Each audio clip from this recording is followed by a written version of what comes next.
सुदूरपश्चिम प्रदेशको विकासप्रति समर्पित Dinesh FM 93.8 मेगाहर्जसँगै mobile online र फेसबुकमा समेत एकैसाथ प्रसारण भइरहेको बिहान 6:30 बजेको दिनेश खबरबाट रोशन भट्टको नमस्कार।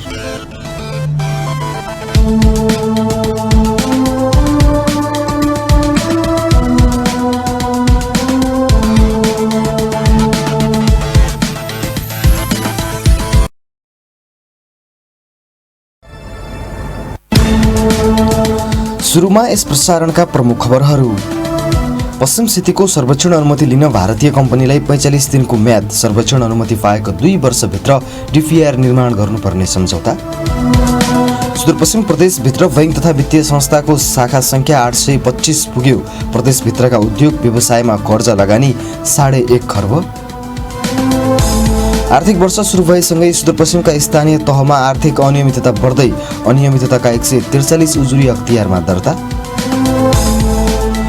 र बैंक तथा बैतडी जिल्ला कारागारमा क्षमताभन्दा 4 गुणा बढी कैदीबन्दी, बसोबासको समस्या भएपछि टेन्टको व्यवस्था गरियो। कोरोना संक्रमणको जोखिम। दिनेश खबर अब विस्तारमा। सुदूरपश्चिममा पश्चिम सेती र सेती नदी 6 जलविद्युत आयोजनाको विस्तृत परियोजना अध्ययनका लागि सर्वेक्षण अनुमति पत्र जारी गर्न लगानी बोर्डको कार्यालय र भारतीय कम्पनी एनएचपीसी लिमिटेड बीच सम्झौता पत्रमा हस्ताक्षर भएको छ। सर्वेक्षण अनुमति लिन भारतीय कम्पनी एनएचपीसीलाई लगानी बोर्डले 45 दिनको म्याद दिएको हो। सर्वेक्षणको अनुमति पाएको 2 वर्षभित्रै विस्तृत परियोजना प्रतिवेदन डिपिआर निर्माण गरेर लगानी बोर्डको कार्यालयमा बुझाउनु पर्ने सम्झौतामा उल्लेख छ। यसका लागि लगानी बोर्डका प्रमुख कार्यकारी अधिकृत सुशील भट्ट र एनएचपीसीका अध्यक्ष तथा प्रबन्धक निर्देशक अभय कुमार सिंह बीच बिहिबार सम्झौता पत्रमा हस्ताक्षर भएको हो। थप सामग्री सहित सहकर्मी वीरेन्द्र भट्ट। 750 मेगावाट विद्युत उत्पादन क्षमताको पश्चिम सेती र 450 मेगावाट क्षमताको सेती नदी 6 जलविद्युत परियोजनाको सम्भाव्यता अध्ययन गर्न भारतीय कम्पनी एनएचपीसी लिमिटेडसँग समझदारी भएको हो। समझदारी पत्रमा लगानी बोर्ड नेपालका प्रमुख कार्यकारी अधिकृत सुशील भट्ट र एनएचपीसीका अध्यक्ष तथा प्रबन्ध निर्देशक अभय कुमार सिंहले हस्ताक्षर गरेका हुन्। सम्झौता अनुसार एनएचपीसीले पश्चिम सेती जलविद्युत परियोजना सर्वेक्षण अनुमति पत्रका लागि 45 दिनभित्र आवेदन दिनुपर्नेछ। सेती नदी 6 परियोजनाका लागि 6 महिनाभित्र आवेदन गर्नुपर्नेछ। सर्वेक्षण अनुमति पाएको 2 वर्षभित्र विस्तृत परियोजना अध्ययन सम्पन्न गरी लगानी बोर्डमा प्रतिवेदन पेश गर्नुपर्नेछ। डिपिआर अध्ययनमा विभिन्न पक्ष समेटिनुपर्ने शर्त छ। पश्चिम सेती जलविद्युत परियोजनाको अध्ययन सुरुमा फ्रेन्च कम्पनी सोक्रेहले सन् 1980 मा गरेको थियो। सन् 1990 मा तत्कालीन जलस्रोत मन्त्रालय र अस्ट्रेलियन कम्पनी स्मेक बीच परियोजनाको अध्ययन गर्ने समझदारी भयो। सन् 1997 मा सरकार र स्मेक बीच परियोजना सम्झौता भयो। सम्झौता अनुरूप वित्तीय व्यवस्थापन सम्पन्न गर्नुपर्ने समय पटक पटक थप गर्दा पनि स्मेकले लगानी जुटाउन नसकेपछि सरकारले सन् 2011 मा उसँग गरेको सम्झौता खारिज गर्यो। सन् 2012 मा सो परियोजना बनाउने विषयमा चिनिया कम्पनी सिटिजिआईसँग सम्झौता भयो। लगानी बोर्डले सोही वर्ष सिटिजिआईसँग अर्को सम्झौता पनि गरेको थियो, तर सिटिजिआईले नदी प्रवाहमा भएको कमी, यसबाट प्राप्त हुने प्रतिफल दर थोरै हुने भन्दै जिम्मेवारीबाट हात झिक्यो। त्यसपछि सिटिजिआई र नेपाल विद्युत प्राधिकरण बीच 2017 को नोभेम्बरमा संयुक्त लगानीको कम्पनी मार्फत पश्चिम सेती बनाउने सहमति भयो, तर काम हुन सकेको थिएन। सेती नदी 6 को प्रारम्भिक अध्ययन सन् 1987 मा हिमालयन पावरले गरेको थियो। उसले अध्ययनपछि 642 मेगावाटको जलाशय युक्त परियोजना प्रस्ताव गरेको थियो। तोकिएको बिजुली उत्पादन गर्न समुद्र सतहबाट 642 मिटरसम्म जल सतह रहने गरी बाँध बनाउनु पर्ने उसको अध्ययन प्रतिवेदनमा उल्लेख छ। पछि सन् 1993 मा जाइकाले गरेको गुरु योजनाले हिमालयनको अध्ययनलाई अझ फराकिलो बनायो। विद्युत विकास विभागले हाल सेती नदी 6 को सम्भाव्यता अध्ययन तथा वातावरणीय प्रभाव मूल्याङ्कनको काम सम्पन्न गरी स्वीकृत गरिसकेको छ। पछिल्लो अध्ययन प्रतिवेदनले जलाशयको अधिकतम जल सतह समुद्र सतहबाट 520 मिटर कायम गर्दा 309 मेगावाट जडित क्षमता रहने गरी प्रस्ताव गरेको छ। जाइकाको अध्ययनले 210 मिटर अग्लो बाँध रहने गरी परियोजना बनाए 642 मेगावाट बिजुली उत्पादन हुने भए पनि दिपाइल, डोटी र साँपेबगर बजार डुमानमा पर्ने देखायो। लगानी बोर्डले 2075 को लगानी सम्मेलन अघि गरेको अध्ययनले बाँधको उचाइ घटाउँदा परियोजनाको जडित क्षमता 300 मेगावाट मात्र हुने देखाएको थियो। सो अध्ययनले यसलाई पश्चिम सेती परियोजनासँगै निर्माण गर्न सके माथिल्लो परियोजनाले निर्माण गर्ने जलाशय र अन्य संरचनाको फाइदा सेती नदी 6 परियोजनाले समेत पाउने ठहर गरेको छ। पश्चिम सेतीबाट 750 मेगावाटमा विद्युत उत्पादन गर्न 1 अर्ब 32 करोड तथा 450 मेगावाटमा विद्युत उत्पादन गर्न सेती नदी 6 का लागि 80 करोड डलर लगानी अनुमान गरिएको छ। गत साउन 23 गते बसेको लगानी बोर्डको 52औं बैठकले सर्वेक्षण लाइसेन्स जारी गर्ने समझदारी पत्र अनुमोदन गरेको हो। यी दुई आयोजना एउटै नदी बेसिनमा 50 किलोमिटरको दूरीमा छन्। माथिल्लो तटीय आयोजनाका रूपमा पश्चिम सेती र तल्लो तटीय आयोजनाका रूपमा SR6 सँगसँगै निर्माण भए कुल 1200 मेगावाट क्षमता बराबरको विद्युत उत्पादन हुनेछ। यो आयोजना बनाउँदा देउरा बजार र माथिल्लो तटीय क्षेत्र पूर्ण रूपमा डुबानमा पर्नेछ। दिनेश खबरका लागि वीरेन्द्र भट्ट, धनगढी। सुदूरपश्चिम प्रदेशका 9वटै जिल्लामा गरी बैंक तथा वित्तीय संस्थाको शाखा संख्या 825 पुगेको छ। बैंक तथा वित्तीय संस्थाका शाखा गाउँ गाउँमा विस्तार भएसँगै निक्षेप र कर्जा लगानीमा समेत वृद्धि हुँदै गएको देखिएको केन्द्रीय कार्यालय काठमाडौँमा रहेका प्राय सबै बैंक तथा वित्तीय संस्थाहरूले सुदूरपश्चिम प्रदेशभित्र शाखा विस्तार बढाउँदै लगेको देखिएको छ। प्रदेशभित्र सञ्चालित बैंक तथा वित्तीय संस्था मार्फत विभिन्न उद्योग व्यवसायमा झण्डै 1 खर्ब लगानी भएको छ। सहकर्मी वीरेन्द्र भट्टको रिपोर्ट। सुदूरपश्चिम प्रदेशभित्र वाणिज्य बैंकका 324, विकास बैंकका 47, वित्त कम्पनीका 6 तथा लघु वित्त वित्तीय संस्थाका 448 गरी कुल 825 शाखा कार्यालय विस्तार भएको देखिएको हो। सबैभन्दा बढी कैलालीमा 360 र सबैभन्दा कम बाजुरामा 27 बैंक तथा वित्तीय संस्थाका शाखा विस्तार भएको राष्ट्र बैंक धनगढीको तथ्याङ्क छ। शहर केन्द्रित बैंक तथा वित्तीय संस्थाहरू पछिल्लो समय एकपछि अर्को गाउँ गाउँमा विस्तार हुने क्रम बढ्दै गएको हो। राष्ट्रिय वाणिज्य बैंक सुदूरपश्चिम प्रदेशका प्रदेश प्रबन्धक त्रिचन्द्र भण्डारी। राष्ट्र बैंकको जो प्रत्येक पालिकामा एउटा बैंक खोल्ने कारणले गर्दा गाउँ गाउँमा बैंक गयो। गाउँ गाउँमा बैंक जाने बित्तिकै उद्यमशीलताको पनि सानो भए पनि अवसरहरू सिर्जना भयो। त्यो भएको हुनाले कर्जाको माग स्वाभाविक हो र अझै जति माग हुनुपर्ने त्यति नभइसकेको हो होइन।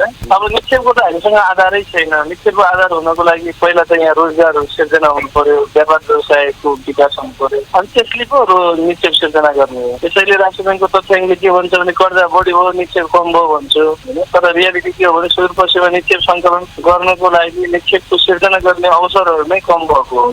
रोजगारीको अवसर टनाटन छ अनि निक्षेप पनि सिर्जना भयो, उद्योग व्यवसाय टनाटन छ, निक्षेप पनि सिर्जना भयो होइन। बैंक तथा वित्तीय संस्थाका शाखा बाजुरामा 27, बजाङमा 37, दार्चुलामा 32, बैतडीमा 38, डडेलधुरामा 52, डोटीमा 46, अछाममा 54, कैलालीमा 360 तथा कञ्चनपुरमा 179 पुगेको तथ्याङ्क छ। मुलुकमा 3 तहका सरकार निर्माणसँगै हरेक स्थानीय तहमा बैंक तथा वित्तीय संस्था विस्तार बढेको सरोकारवाला बताउँछन्। अहिले पनि अधिकांश बैंक तथा वित्तीय संस्था शहरमै केन्द्रित भएको देखिएको छ। नेपाल बैंकर्स एसोसिएसन सुदूरपश्चिम च्याप्टरका सदस्य दिवाकर दत्त जोशी। वर्गका बैंकहरूको 96 अरब छ, कर्जा चाहिँ 135 अरब छ भनेपछि यहाँनिर के छ कि सुपमा त डिपोजिट कम भएर पनि बैंकहरूले 39 अरब बाहिरबाट ल्याएर पनि यहाँ लगानी गरेको अवस्था छ। यहाँको सोर्स त यहाँको लागि पुगिराखेकै छैन। आवश्यक विकास हुनुपर्ने ठाउँ भनेकै सुप हो, किन अरू ठाउँमा धेरै विकास भइसक्यो, पिछडिएको ठाउँ हाम्रै हो। त्यो भएर कुन ठाउँमा डेभलपिङ ठाउँ हुन्छ त्यहाँ कर्जाको डिमान्ड बढी हुन्छ।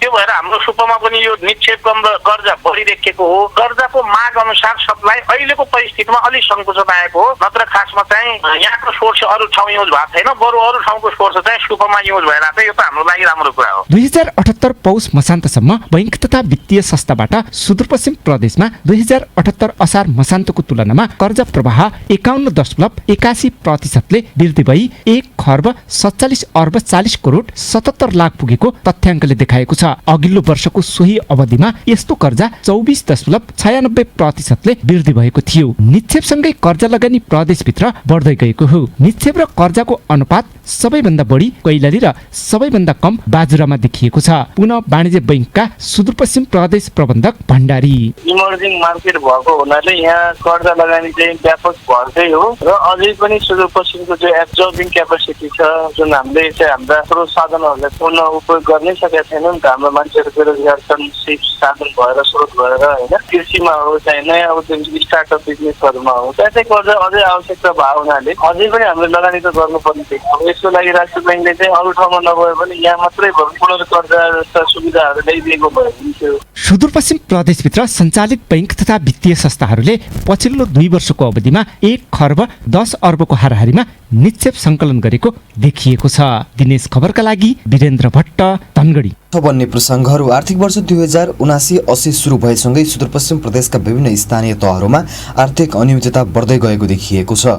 अनियमितताका 143 उजुरी अख्तियार दुरुपयोग अनुसन्धान आयोगको कार्यालय कञ्चनपुरमा दर्ता भएको पाइएको हो।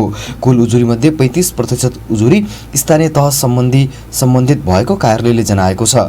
सुदूरपश्चिममा स्रोत अनुसार उजुरीको सङ्ख्या दिनहुँ बढ्दै गएको अख्तियार दुरुपयोग अनुसन्धान आयोग कञ्चनपुरका सूचना अधिकारी चन्द्रकान्त बस्नेतले जानकारी दिनुभयो। सबैभन्दा बढी उजुरी हुलाक सेवाबाट अहिलेसम्म 49, लिखित रूपमा 43, समाचार पत्रको आधारमा 2, इमेलबाट 26 तथा फाइबरबाट 21 वटा उजुरी अख्तियारमा दर्ता भएका छन्।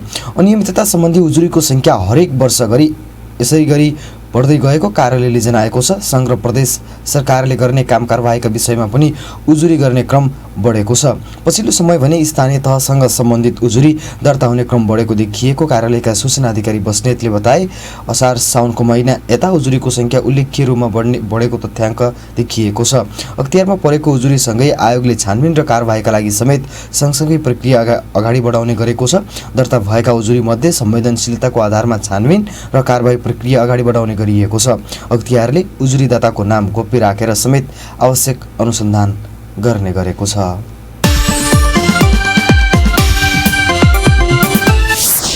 जिल्ला कारागार बैतडीमा क्षमताभन्दा झन्डै 4 गुणा बढी कैदी बन्दी राखिएका छन्। 25 जनाको क्षमता भएको कारागारमा अहिले 93 जना कैदीबन्दी राखिएका छन्। क्षमताभन्दा बढी कैदीबन्दी हुँदा बसोबासका लागि पनि निकै समस्या भएको जिल्ला कारागार बैतडीका जेलर धारा भण्डारीले बताइन्।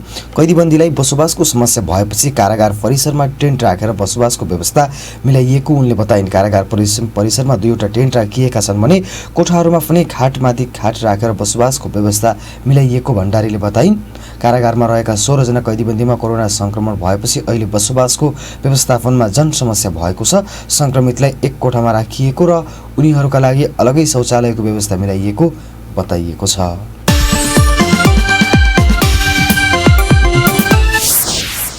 नेपाल कम्युनिस्ट पार्टी बहुमतले राजेन्द्र निर्माण सेवाका सञ्चालक भीमबहादुर साउदलाई कारबाही गर्ने चेतावनी दिएको छ। शनिबार डडेलधुराको समितिले विज्ञप्ति जारी गर्दै उनलाई कारबाहीको चेतावनी दिएको हो। जिल्ला इन्चार्ज डम्बर विष्ट र संयोजक सागरद्वारा हस्ताक्षरित विज्ञप्तिमा भनिएको छ, राजेन्द्र निर्माण सेवा प्रणालीले डडेलधुराको भित्री मधेस क्षेत्रमा पर्ने रङ्गुन खोला छेउछाउमा अवैध क्रसर उद्योग सञ्चालन, बुडर जोगबुडा सडक कालोपत्रे गुणस्तरहीन तथा बुडर दैजी सडक निर्माणका मजदुरको पारिश्रमिक नदिएको विषयले हाम्रो पार्टीको गम्भीर ध्यानाकर्षण भएको हुँदा निज प्रणालीका सञ्चालकले अविलम्ब यी विषयमा समाधान नगरे जनताको कारबाहीको दायरामा ल्याउने बेहोरा यसै विज्ञप्ति मार्फत चेतावनी दिन चाहन्छौँ। निर्माण व्यवसायी साउद नेपाली काङ्ग्रेस डडेलधुराका सभापति हुन्। अब साप्ताहिक स्तम्भ स्रष्टा र सिर्जनाको पालो।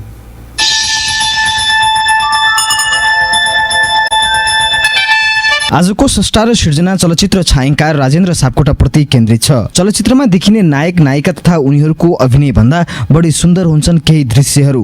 कलाकारलाई सबै दर्शक श्रोताले चिन्ने गरेको भए पनि फिल्ममा सुन्दर दृश्य खिच्ने व्यक्ति भने पर्दा पछाडि हुन्छन्। त्यस्तै नेपाली चलचित्र आकाशमा सुन्दर दृश्य खिचेर आफ्नै कौशल देखाउन सफल भएका छन् राजेन्द्र सापकोटा। कैलालीको मसुरियामा जन्मिएका सापकोटा अहिले राष्ट्रिय स्तरका फिल्महरू खिचिरहेका छन्।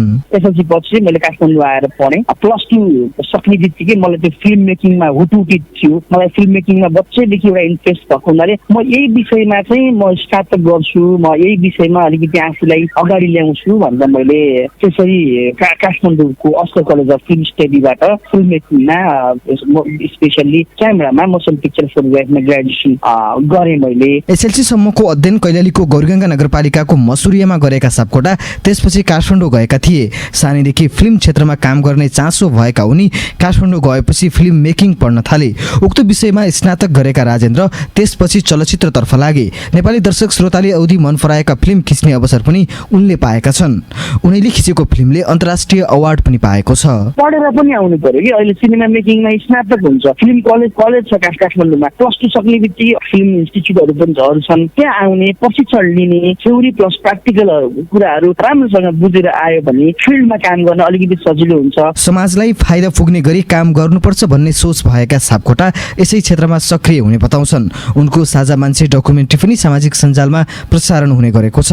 समाजले फाइदा पुग्ने गरी निर्माण हुने उक्त डकुमेन्ट्री प्रसारण हुने गरेको हो। फिल्म क्षेत्रमा केही गर्नका लागि अध्ययन गर्नुपर्छ भन्ने धारणा राख्ने उनी आउने पुस्तालाई पनि यही सुझाव दिइरहेका छन्।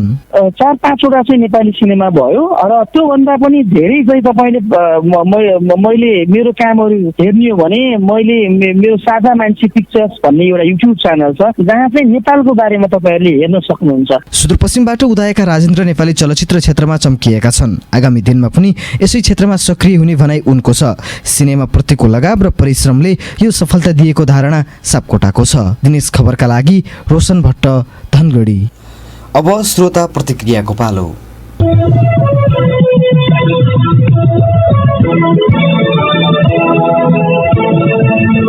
आजको श्रोता प्रतिक्रियामा हामीले भारतमा मजदुरीसँगै चोरी गरेर नेपाल प्रवेश गर्ने क्रम बढेको छ। चोरीमा संलग्न समूहका कारण भारतका विभिन्न शहरमा मजदुरी गर्ने इमान्दार नेपालीले समेत दुःख पाइरहेको अवस्था छ। चोरीमा संलग्नलाई पक्राउ गरी धनमाल फिर्ता गराउन नेपाल प्रहरीसँग पीडितले हारगुहार गर्दा पनि किन प्रहरीले वास्ता नगरेको होला भनेर सोधेका थियौं।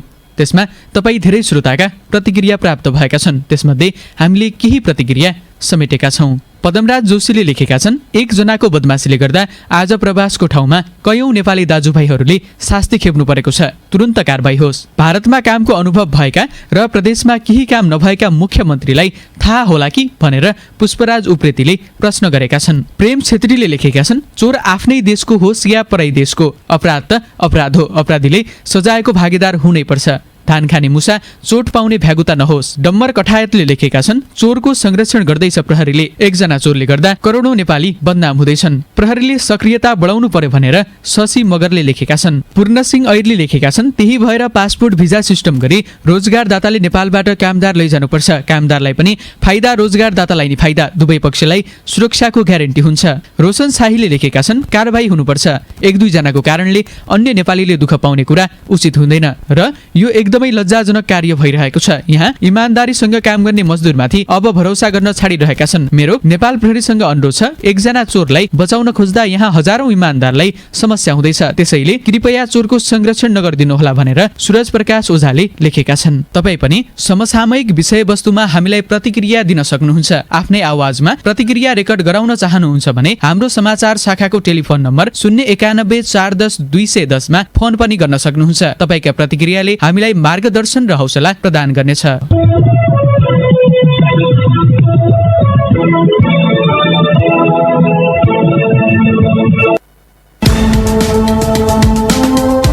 प्रसारणको अन्त्यमा प्रमुख खबर पुनः एकपटक। पश्चिम सेतीको सर्वेक्षण अनुमति लिन भारतीय कम्पनीलाई 45 दिनको म्याद, सर्वेक्षण अनुमति पाएको 2 वर्षभित्र डिपिआर निर्माण गर्नुपर्ने सम्झौता। सुदूरपश्चिम प्रदेशभित्र बैंक तथा वित्तीय संस्थाको शाखा संख्या 825 पुग्यो। प्रदेशभित्रका उद्योग व्यवसायमा कर्जा लगानी 1.5 खर्ब। आर्थिक वर्ष सुरु भएसँगै सुदूरपश्चिमका स्थानीय तहहरूमा आर्थिक अनियमितता बढ्दै अनियमितताका 143 उजुरी अख्तियारमा दर्ता। र बैतडी जिल्ला कारागारमा क्षमताभन्दा 4 गुणा बढी कैदीबन्दी, बसोबासको समस्या भएपछि टेन्टको व्यवस्था गरियो।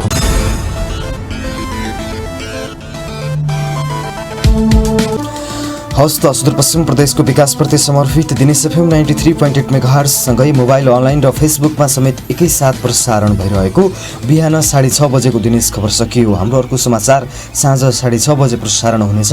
तपाईँ नयाँ र ताजा घटनाक्रमका लागि दिनेश एफएम सुन्दै गर्नुहोला भने पल पलको अपडेटका लागि dineskhबर.com पढ्दै र हेर्दै गर्नुहोला। अहिलेको यो समाचारबाट रोशन भट्ट बिदा हुन्छु। नमस्कार, शुभ दिन।